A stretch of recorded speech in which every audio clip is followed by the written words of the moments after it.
ओम नमः सिद्धेभ्याम्।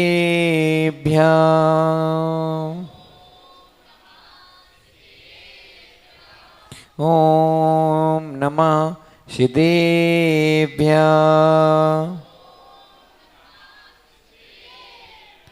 ओम नमः सिद्धेभ्याम्।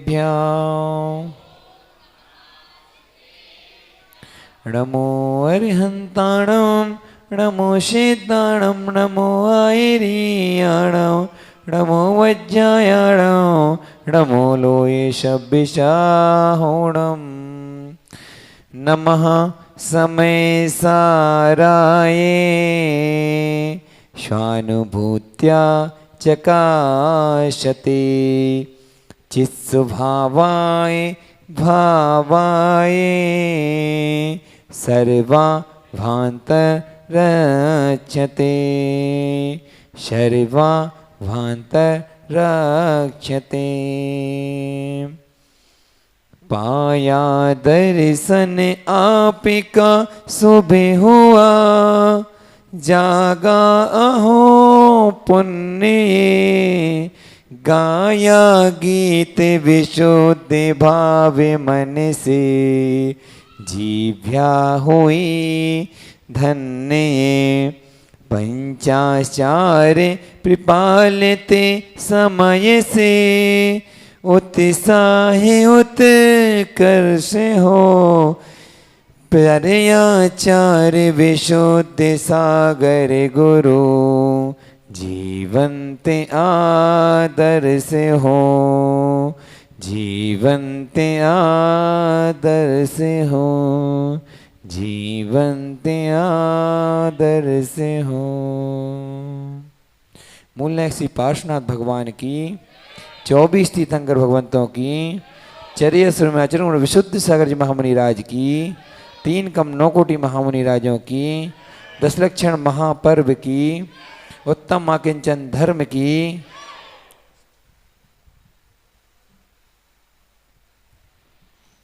आज पर्वराज पर्यूषण पर्व का 9वां दिन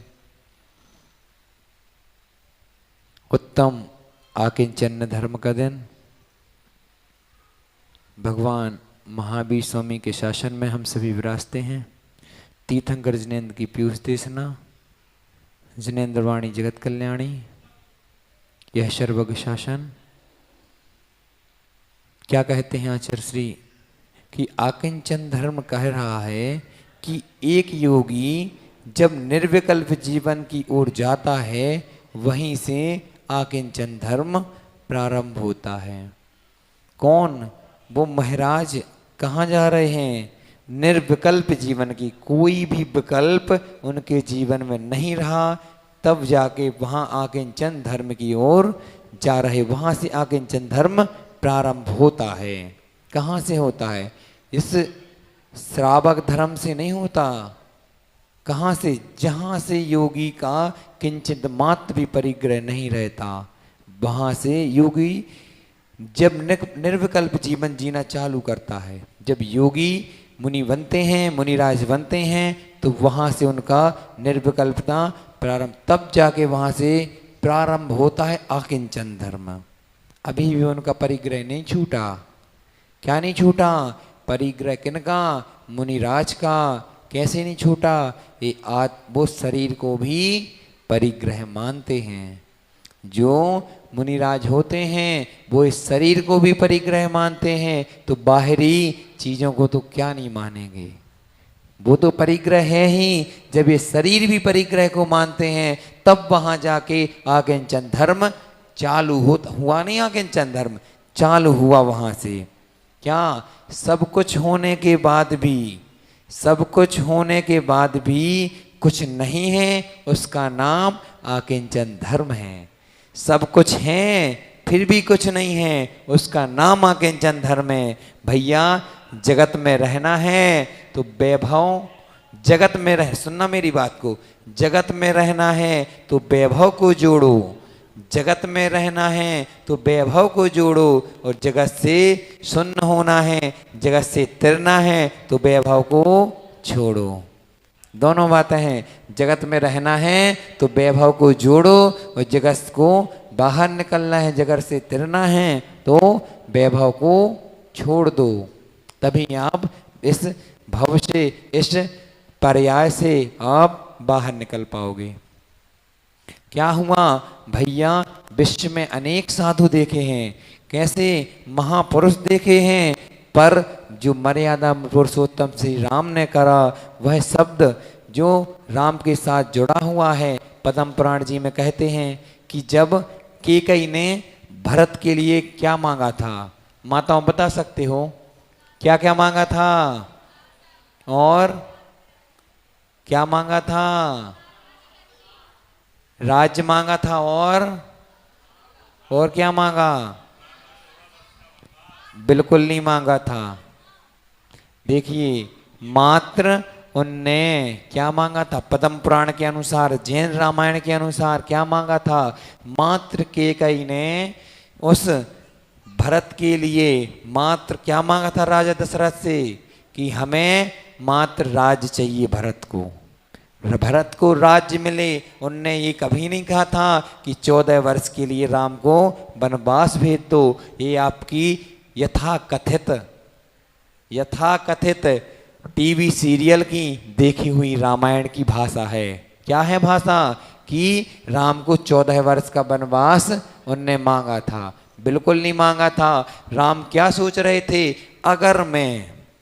अगर मैं अयोध्या में रहूंगा तो वो भरत व्यवस्थित राज नहीं कर पाएंगे, क्योंकि उन्हें कोई राजा स्वीकार नहीं करेगा। ये उनने कैकेयी ने कभी नहीं मांगा था कि भरत राजा को, उनको श्री राम को वनवास दे दो, ये कभी नहीं मांगा था। ये अपने दिमाग से निकाल दो। एक बार पद्म पुराण का स्वाध्याय कर लेना। क्या कर लेना? उस पद्म पुराण का स्वाध्याय कर लेना। आपके जीवन में बहुत सी चीजें ऐसी आ जाएंगी कि आपको बहुत से विकल्प समाप्त हो जाएंगे। क्या हो जाएंगे? बहुत सी विकल्प समाप्त हो जाएंगे अपने आप स्वयं भी। वह राजा राम क्या सोच रहे थे? अगर मैं यहाँ रहूँगा तो वह भरत राज्य नहीं कर पाएंगे, इसलिए उनने स्वतः ही खुद स्वयं से ही वह 14 वर्ष का वनवास स्वीकार कर लिया और राज्य से चले गए। वह जब 14 वर्ष काट के उस वनवास से आए, तब क्या कहते हैं भरत, भैया आप अभी तक मैं आपका उत्तरदायित्व निभा रहा था। क्या कर रहा था? मैं, उनने ये नहीं कहा मैं राजा था, मैं तो मात्र आपका उत्तरदायित्व निभा रहा था। आपका राज्य आप अपने पास रखो। राम कहते हैं अरे मैं जैसे तैसे तो उस लंकाधिपति रावण को जीत के आया हूँ, इन 14 वर्ष काट के आया हूँ, इन इतने कष्टों को भोग कर आया हूँ, और आप बोल रहे हो कि अभी जाने की बोल रहे, आप राज्य ले लो। अरे कुछ दिन आपके राज्य में तो हमें रहने दो, उसके बाद देखा जाएगा। नहीं भैया, अब मैं ये राज्य नहीं स्वीकार सकता, जो आपका है वो आप रखो। क्या बोला? जो आपका है वो आप रखो। ये हमारा राज्य कभी था ही नहीं, वो तो मात्र किसी के कारण, किसी दुविधा के कारण, किसी की मांग के कारण, किसी ऐसे कर्म के कारण आपको वनवास जाना पड़ा। और हमें इस राज्य पे, मुझे कभी ना इस राजगद्दी की शौक थी, ना चाह थी, ना ये लालच था कि मुझे राजगद्दी मिले। भरत कहते हैं मैं तो मुनि बनने जा रहा हूँ। अरे भाई तू रुक, तो थोड़ा तो रुक, कुछ समय तो अपन साथ बिताओ। मैंने 14 वर्ष वहाँ पर कैसे कष्टों को भोगा, उस रावण को जीत के जैसे तैसे मैं आया हूँ, और आप तुरंत जाने की बात कर रहे हो।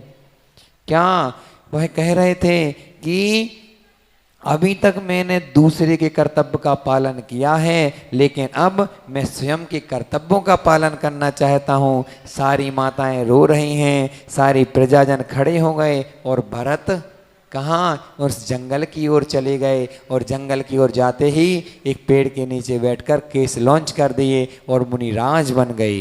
क्या बन गए? उस वस्त्र से निर्वस्त्र होकर, उन वस्त्रों से निर्वस्त्र होकर दिगंबर मुनिराज बन गए। देखो एक पल में भैया थे, क्या थे? एक पल में राम क्या कह रहे थे, भैया थोड़ी तो रुक जाओ, और एक क्षण में सब बदल गया। और क्या कहा, युवराज सब छोड़कर मुनिराज बन गए। क्या बन गए, युवराज सब छोड़कर मुनिराज बन गए और आकिंचन धर्म में लीन हो गए। किसमें, आकिंचन में, आकिंचन धर्म में लीन हो गए। कौन, भरत मुनिराज, जो कह रहे थे कि राज्य में राज्य कर लो, उनने वास्तव में भरत विरक्ति से भरे हुए थे, उनको कभी राज्य का लालच था ही नहीं, और वो जाके मुनिराज बन के आकिंचन धर्म में लीन हो गए। माताओं भैया आप लोग ध्यान रखना, परिस्थिति बदलते ही व्यक्ति बदल जाता है। क्या होती है, परिस्थिति बदलते ही व्यक्ति बदल जाता है। फिर भी कोई आपको धोखा दे दे, दिलीप भैया, कोई आपको धोखा दे दे तो उसे कह देना, तेरे बदलने का दुख नहीं है मुझे। क्या बोलना उससे, तेरे बदलने का दुख नहीं है मुझे, मैं तो अपने यकीन पे शर्मिंदा हूँ। क्या हूँ, तेरे बदलने का दुख नहीं है मुझे तो मेरे यकीन पर शर्मिंदा हूँ कि मैंने कैसे आदमी पर विश्वास किया। कहने की बातें हैं कि बेटा मेरा है, ये सब कहने की बातें हैं कि बेटा मेरा है, वे मेरी पत्नी है, ये मेरे पुत्र हैं, ये सब कहने की बातें हैं। आप विश्वास मानना दिलीप भैया, आप विश्वास मानना, एक दिन इनकी इच्छा की पूर्ति नहीं करना, आपका बेटा भी आपको बेटा का पिता कहने के लिए तैयार नहीं होगा। आपका बेटा ही आपको पिता कहने के लिए तैयार नहीं होगा। आप जितना दूसरों पे आश्रित रहेंगे, जितना आप दूसरों पे आश्रित रहेंगे, उतने ही आपको दुख का सहन करना पड़ेगा, दुखी होना पड़ेगा। समझ में आ रहा है ना, आ रहा है। आप जितना दूसरों पर आश्रित रहेंगे उतना आपको दुखी होना पड़ेगा।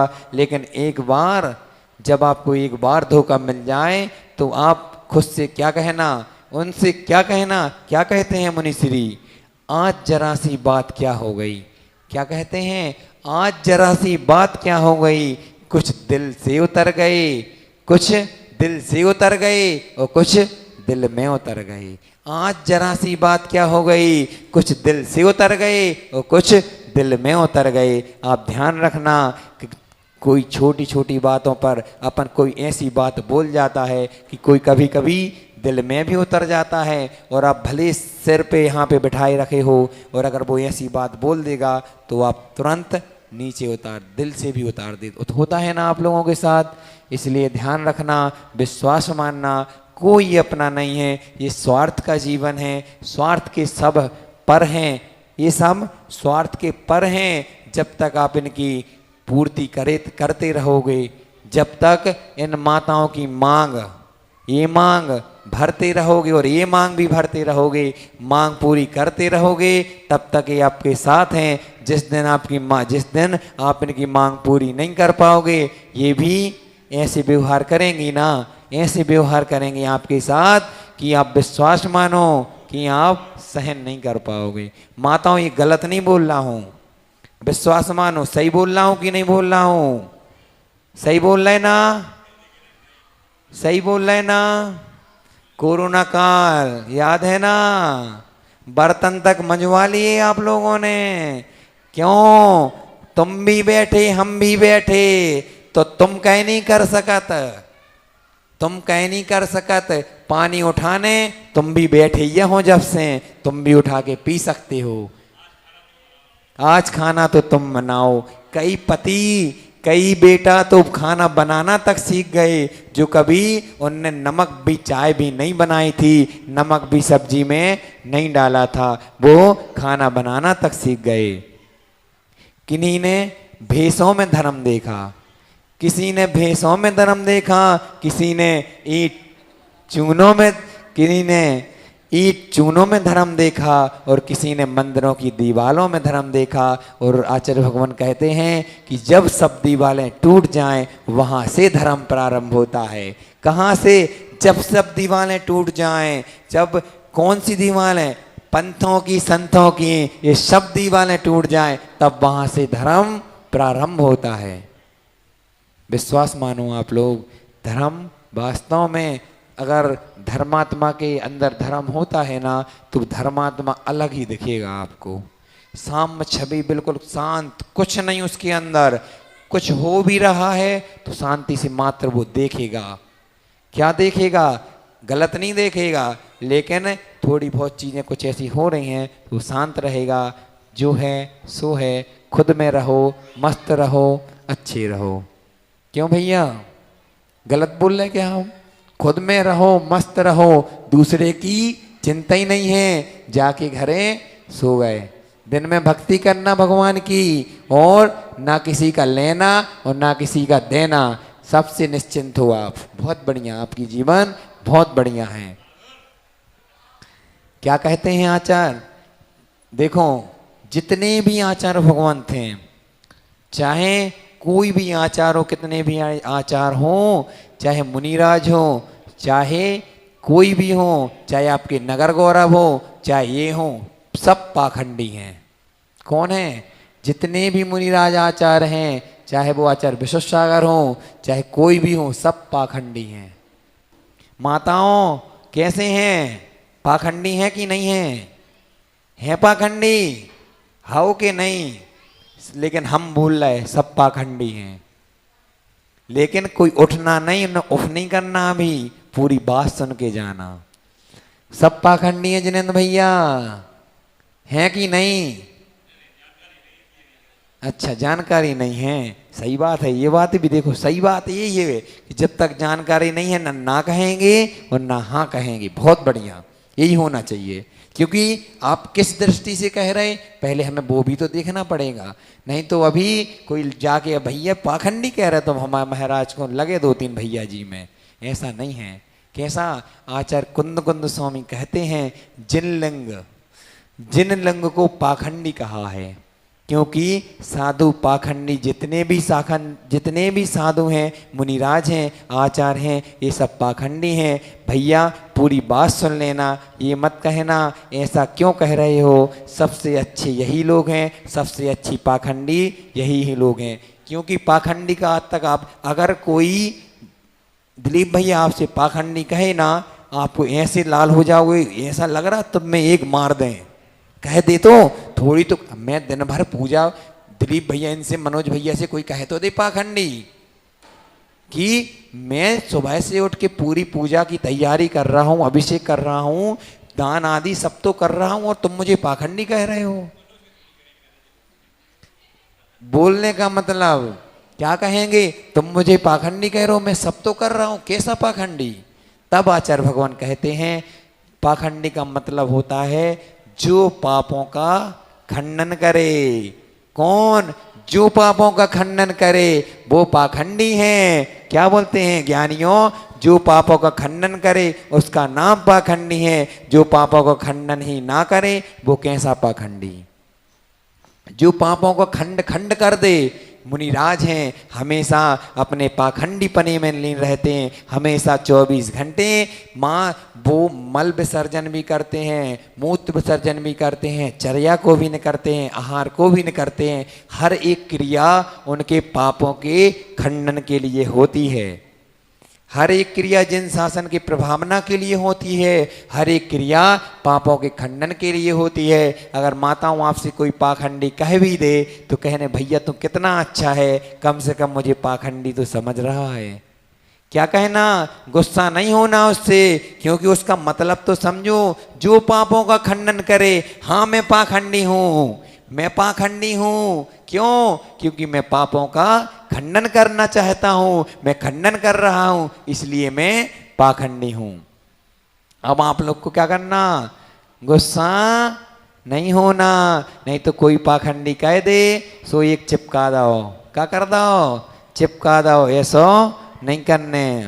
भैया इन पुद्गल के टुकड़ों के पीछे भाई भाई में युद्ध मत करना। इन पुद्गल के टुकड़ों के पीछे जन्म देने वाली माता पिता को गाली मत देना। भैया आप लोग मुनि नहीं बन सकते, कम से कम इतना तो सीख लो, कौरवों जैसे अपन को नहीं बनना। कौरव कैसे थे? मेरा सो मेरा और तेरा सो भी मेरा। कैसे थे कौरवों की दृष्टि? मेरा सो मेरा है ही और तेरा सो भी मेरा। और क्या कहा था अर्जुन ने, क्या कहा था दुर्योधन ने कि मेरा सो मेरा, तेरा सो तेरा और मेरा सो मेरा। ना तुम अपने में रहो, हम अपने में हैं। और कौन कहते हैं, श्री राम कहते हैं भरत से, क्या कहते हैं, भरत ना मेरा और ना ये तेरा, ये सब झूठा झमेला। क्या, ना तेरा और ना मेरा, ये दुनिया तो पूरा झमेला है। ऐसी दृष्टि होती है पुण्यात्मा जीवों की। कैसी, ऐसी ही दृष्टि होती है कि ना तेरा और ना मेरा, ये सब दुनिया तो झमेला है। वास्तव में झमेला है, किसी का कुछ नहीं है, मात्र सब अपने अपने में लगे हुए हैं। क्या हुआ, एक बार राजा श्रेणिक और रानी चेलना भगवान महावीर स्वामी के दर्शन के लिए उस समोसरण में जा रहे थे। रास्ते में एक युवा तपस्वी मुनिराज ध्यान की मुद्रा में बैठे हुए थे। रास्ते से निकल रहे थे राजा श्रेणिक और रानी चेलना। जैसे ही रास्ते से निकले तो उन्होंने देखा, अरे मुनिराज, इतने युवा और तपस्वी मुनिराज, उन जाके बैठ गए। और जैसे ही उन मुनिराज की आंखें खुली, वह तपस्या से लीन होने से उठे, तब महाराज कहते हैं, महाराज, हे मुनिराज, आप इस अवस्था में युवा हो, सुंदर हो, सब हो, ऐसी तपस्या क्या बात है। तब महाराज कहते हैं कि मैं कौन हूं, मैं अकेला हूं, मेरा कोई नहीं है, मैं अकेला हूं। कैसा, मैं अबला हूं, मैं अकेला हूं, मेरा कोई नहीं है। तो तब महाराज कहते हैं, ऐसा हो ही नहीं सकता। क्या कहते हैं, मेरा कोई नहीं, ऐसा हो ही नहीं सकता, मैं अनाथ हूं। कैसा हूं, मैं अनाथ हूं। मेरा मुनिराज क्या कहते हैं, मैं अनाथ हूं, मेरा कोई नहीं है। तब राजा कहते हैं, कौन, राजा श्रेणिक कहते हैं, आप एक काम करो, आप मेरे साथ चलो, आप मेरे साथ चलो, मैं आज से आपको अनाथ नहीं, मैं और रानी चेलना आपके साथ रहेंगे, आप हमारे साथ रहना। तब मुनिराज कहते हैं, महाराज, आप तो क्या था, उस सैनिक राजा के पास सब कुछ था, हर एक चीज थी। तब मुनिराज कहते हैं, आप तो और भी अनाथ हो, आप चलो हमारे साथ। क्या कहते हैं, आप तो हमसे बड़े अनाथ हो, आप चलो हमारे साथ, हम आपके साथ जाने वाले नहीं हैं। तब राजा सैनिक कहने लगे, मुनिराज, क्या कह रहे हो आप, हमारे पास इतनी सेना है, इतना धन संपत्ति, ये राजमहल, रानी, सब तो है हमारे पास, और आप हमें अनाथ कह रहे हो। महाराज कहते हैं, मैं अपनी व्यथा आपको सुनाता हूँ। महाराज कहते हैं कि मैं अपनी कहानी आपको सुनाता हूँ। मैं उज्जैन के राजा के मेघराज का पुत्र मेघ विजय हूँ। कौन, मैं उज्जैनी राजा के मेघराज के पुत्र का मेघवाहन पुत्र हूँ। तब कहते हैं, और मुझे क्या हुआ, मुझे एक बार बहुत ज्वर, बुखार इत्यादि चढ़ा, और सब वैद्यों ने कितने वैद्य आए और कितने वैद्य देख गए, पर कोई भी वैद्य उस पीड़ा को ठीक नहीं कर पाया, और मैं ऐसे ही डला रहता था। कौन, वो युवराज, उज्जैनी नगरी का युवराज ऐसे ही डला रहता था। एक बार उसकी पत्नी आई, और उस पत्नी ने वह उसके सामने आकर, बाजू में आकर बैठ गई और रोने लगी। वह अपने पति, वह जो युवराज था, और जो मुनिराज बन गए थे, उनके पास आकर बैठ गई, और उसकी पत्नी के आंसू में आंख से आंसू निकले, और उस राजा के, उस युवराज के चेहरे पर गिरा। युवराज सोचता है कि देखो, मेरी पत्नी रो रही है, मेरी पत्नी रो रही है, मैं, और ये मेरा थोड़ा भी कष्ट दूर नहीं कर पा रही है, और थोड़ा सा भी कष्ट वो पत्नी दूर नहीं कर पा रही है, और मैं कहाँ पड़ा हुआ हूँ। और राजा, वह युवराज क्या कहता है कि अब मुझे संसार में नहीं रहना। इतना सब होने के बावजूद भी धन संपदा की कोई कमी नहीं, राजपाट की कोई कमी नहीं, सब कुछ होते हुए भी एक ज्वर, इस ज्वर से पीड़ित हूँ, ना माता पिता कुछ कर पा रहे हैं, ना कोई पत्नी कुछ कर पा रही है। जब कोई कुछ नहीं कर पा रहा है तो ये सब संसार असार है और मैं इसे छोड़कर जा रहा हूँ। तब राजा कहते हैं कि इन कष्टों का निवारण कोई नहीं सहन कर सकता, यह सब संसार असार है। और मुनिराज वो क्या करते हैं, मुनिराज बन जाते हैं। और जब मुनिराज जैसे ही बने और उनका सब बुखार कष्ट सब दूर हो गया और कहते हैं, क्या कहते हैं, दिगंबर दीक्षा जैसे ही धारण कर ली, क्या कहते हैं, ये दुनिया उस राजा सनक से कहते हैं, ना तेरा है ना मेरा है, ना तेरा है ना मेरा है, ये चिड़िया ये रैन बसेरा है, आत्मा के सिवाय कुछ भी मेरा नहीं है। जब शरीर ही मेरा नहीं है तो ये सब पर अपने कैसे हो सकते हैं। क्यों दादाजी गलत बोल रहे क्या? ये जब स्वयं का शरीर ही अपना नहीं है तो ये पर कैसे हो सकते हैं? पर तो पर हैं ही। जब आत्मा ही अपनी नहीं है, शरीर ही अपना नहीं है, तो मात्र एक मात्र ये ध्रुव निज आत्मा ही ध्रुव सत्य है और कुछ भी सत्य नहीं है। सब पर है, विश्वास मानो सब पर हैं। और अगर कोई अपना है तो मात्र आत्मा ही अपनी है। एक बार क्या हुआ कि अकबर और बीरबल सभा में बैठे हुए थे। अकबर कहते हैं मजाक के मूड में थे, सोचा कि बीरबल को कुछ चढ़ा दें, उनकी थोड़ी हंसी कर दें। लेकिन बीरबल तो बीरबल ही थे। अकबर कहते हैं कि बीरबल मुझे आज रात्रि में एक सपना आया। कहते हैं बताइए महाराज क्या सपना आया आपको? तब कहते हैं कि मैं कहीं रास्ते से जा रहा था, आप और हम साथ में थे, दो ही जन थे। तो चलते चलते हमें दो गड्ढे मिले। क्या मिले? दो बड़े गड्ढे मिले। एक में क्या रखा था? एक में शक्कर रखी हुई थी और एक में मल गोबर इत्यादि सब भरा हुआ था। कहते हैं ठीक है राजा, फिर क्या हुआ? राजा वह अकबर कहते हैं कि अपन थोड़े चले और उस गड्ढे में गिर गए। अच्छा गिर गए? बीरबल कहते हैं कौन किस में गिरा? वह अकबर कहते हैं मैं शक्कर के गड्ढे में गिरा और आप उस मल के गड्ढे में गिरे। बीरबल ने कहा ठीक है। बीरबल बहुत चतुर थे, बहुत दिमागदार थे। तब कहते हैं राजा बीरबल, अरे महाराज मैंने भी आज ही रात अपन का कुछ संयोग तो है। कौन कहते हैं? अकबर कहते हैं कि अपना कुछ, बीरबल कहते हैं अकबर से कि अपना कुछ राजा संयोग तो जरूर है कि जैसा सपना आपने देखा वैसा ही मैंने देखा। हमने बीरबल का वो अकबर कहते हैं क्या आपने क्या सपना देखा? बीरबल कहते हैं महाराज अपन दोनों रास्ते से जा रहे थे, गड्ढा हमें भी दिखा सपने में, एक में शक्कर भरी हुई थी और जैसा आपने देखा था, और एक में मल भरी हुआ था। और हमने भी यही देखा कि आप शक्कर के गड्ढे में गिरे और मैं मल के गड्ढे में गिरा। लेकिन मेरी नींद थोड़ी देर और लगी रही। शायद आपकी नींद खुल गई होगी, लेकिन मेरी नींद थोड़ी देर और लगी रही। तो क्या हुआ, जब उस गड्ढे से अपन दोनों बाहर निकले ना, तब हमने क्या देखा कि आप मुझे चाट रहे थे और मैं आपको चाट रहा था। क्या मैं आपको चाट रहा था और आप मुझे चाट रहे थे? क्या कर रहे थे? एक शक्कर को कौन? बीरबल किसको चाट रहे थे? राजा को चाट रहे थे। बीरबल तो क्या किस में गिरे थे? वो शक्कर में। तो वो शक्कर को चाट रहे थे और अकबर किसको? उस मल को चाट रहे थे। ऐसे ही आप विश्वास मानो कि आपको अगर इस सम्यक दर्शन को प्राप्त करना है तो चाहे अब दोनों गड्ढे हैं, एक सम्यक दर्शन का और एक मिथ्यात्व का, तो आपको क्या चाटना है वो आपकी मर्जी है। सम्यक दर्शन को चाटना है कि उस मिथ्यात्व के कुगुरु कुदेव को धर्म को चाटना है, आपकी इच्छा है। आप कैसा भी करें वो आपकी इच्छा है।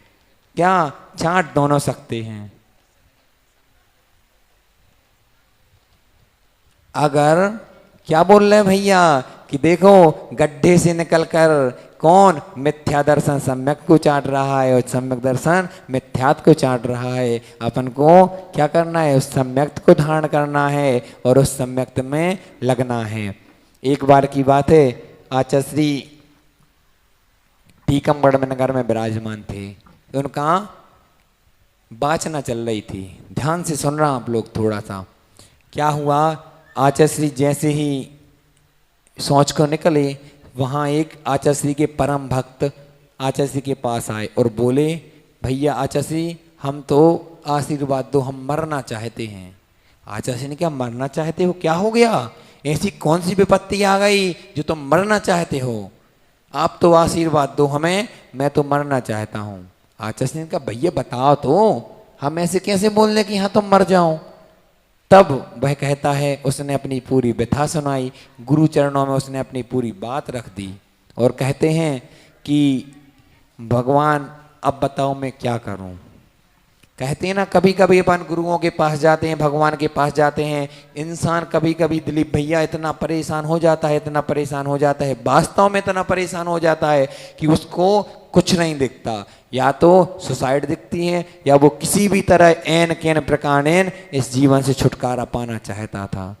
वह भी ऐसा ही चाहता था, लेकिन आचार्य जी ने कहा तुम्हें कुछ नहीं करना, उसकी समस्या को सुन लिया और कहा तुम्हें मात्र देव शास्त्र गुरु की भक्ति करना है और जिन मंदिरों की सेवा करना है। उसने ऐसा ही किया और देव शास्त्र गुरु की भक्ति में लग गया। कुछ समय बाद वो टीकमगढ़ से निकलकर भोपाल पहुंच गए और भोपाल पहुंचे। देखो गुरु के वचन कहे हुए, जिस इंसान के पास कुछ नहीं था, बिल्कुल कुछ नहीं था, और आज वो इंसान क्या, उसकी फैक्ट्री चल रही है, किस नाम से, विशुद्ध कुछ नाम से उसकी, विशुद्ध एम्पायर के नाम से उसका पूरा प्रॉपर्टी वगैरह बहुत सारा काम उसका बढ़ चुका है। और क्या किया उसने, उस भोपाल जैसी सिटी में कुछ ही समय में वो स्वधर्मिंद बन गया। भोपाल की, जब देखो भोपाल में स्वधर्मिंद बनना सरल का नहीं है, कैसा, कितनी महंगी बोली गई होगी। और इसी बार ही उसने कम से कम 3 से 4 जगह के कलश लिए, जो होती ना कलश स्थापना वाले, उन कलशों को लिया। ये होती है गुरु पर श्रद्धा, ये होती है गुरु पर ये श्रद्धा करना, आप विश्वास मानना। कभी आपके जीवन में ऐसा समय आ जाए तो गुरु चरणों में चले जाना, उस ना जाके कि हम सुसाइड कर लें। विश्वास मानो, आपके कर्म कभी पीछा नहीं छोड़ेंगे। आपके कर्म जब तक आप भोग नहीं लोगे, आप इस जन्म में भले चले जाओ, मर जाओ, सुसाइड कर लो, लेकिन वो कर्म आपको आगे भोगने पड़ेंगे, लेकिन भोगने तो पड़ेंगे। और ये तो ठीक है, आप अगर सुसाइड करोगे ना तो वो तो भोगने ही थे कर्म, ये और आपने एक प्लस पॉइंट में बढ़ा लिया। इसलिए ध्यान रखें, अपने जीवन को संयमित बनाएं, सम्यक का पालन करें और जिन शासन की ऐसे ही प्रभावना करते रहें और बढ़िया ऐसे धर्म करें कि जब आप मंदिर से पूजा अभिषेक के लिए अभिषेक करके निकलो तो आप धर्मात्मा बन के निकलो। आपके प्रति श्रद्धान पैदा होना चाहिए, ना कि ईर्ष्याधान पैदा होना चाहिए कि आप मंदिर से गए, कोई ने जय जिनेंद्र करी तो आप घमंड में चूर होकर, अरे ये तो मंदिर नहीं आता, मैं तो रोज डेली पूजा अभिषेक करता हूँ, मैं काय को करूँ इससे धर्म, इससे जय जिनेंद्र। बल्कि उससे आपको खुद से जय जिनेंद्र करनी चाहिए थी और क्या बोलना चाहिए था, भैया जय जिनेंद्र, देखो सभी लोग आते हैं, आप भी आया करो, आप उससे पुण्य बढ़ता है, उसको समझाओ, उसको संबोधन करो, कौन है वो, साधर्मी बंधु है, उसको भी आप अपने जैसा बनाओ। ऐसी मंगल भावना के साथ आप लोग ऐसे ही धर्म में लीन रहें और धर्म करते रहें। कल अपन ठीक 9 बजे से सब मंदिरों की, उसके पश्चात सब मंदिरों के दर्शन करके जो आपके यहाँ प्रथा चलती हुई आ रही है, 9 बजे से अपन जिनेंद्र प्रभु का अभिषेक चालू करेंगे, शांति धारा, उसके बाद विधान पूजा विधान इत्यादि जो भी रहेगा वो सब करेंगे। उसके बाद इस विधान का जो अपन ने 10 दिन इतने भक्ति भाव से विधान किए हैं उसका समापन करेंगे। उसके बाद बढ़िया आरती जो चलता था और संभवतः कल ही हम लोग सारात्रि तक निकल जाएंगे, ठीक है ना। तो सभी लोग जितना भी समय रहेगा उतना समय दें, क्लास का समय रहेगा तो क्लास भी लगाएंगे शाम को, और प्रवचन के बाद संभवतः अगर हुआ तो हम लोग चले जाएंगे, निकल जाएंगे, क्योंकि समय बहुत हो गया। और आचार्य जी ने जिसके लिए भेजा था, नहीं भैया, क्षमा वाणी तो नहीं हो सकती, क्योंकि समय, हम 2 दिन, 1-2 दिन पहले घर से भी निकल आए थे।